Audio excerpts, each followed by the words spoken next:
ভাড়ায় easy bike চালানো রিয়াদ হোসেন এখন প্রাইভেট কারের মালিক। পড়াশোনার পাশাপাশি ইজি বাইক চালিয়ে উপার্জিত আয়ে কিনেছেন এই প্রাইভেট কার।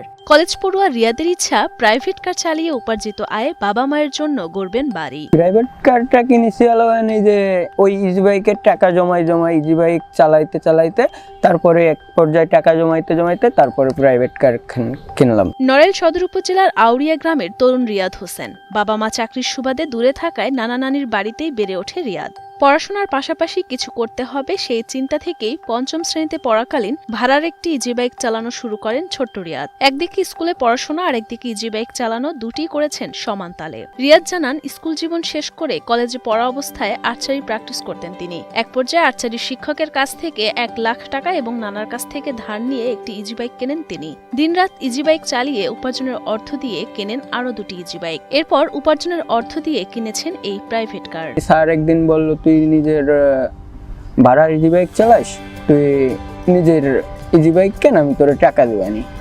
ওই গাড়ির দাম ধরে 1,11,000 টাকা। স্যার 1 লাখ টাকা দেয় আর আমার নানার ধারে কিনেছিলাম 3,000 টাকা। এলোগেন 1,10,000 টাকা। এই টাকা দিয়ে একটা গাড়ি কিনি। এভাবেই নিজের প্রচেষ্টা আর অদম্য ইচ্ছাশক্তির জোরে রিয়াদ হয়ে উঠেছেন সফলতার অনুকরণীয় এক উদাহরণ।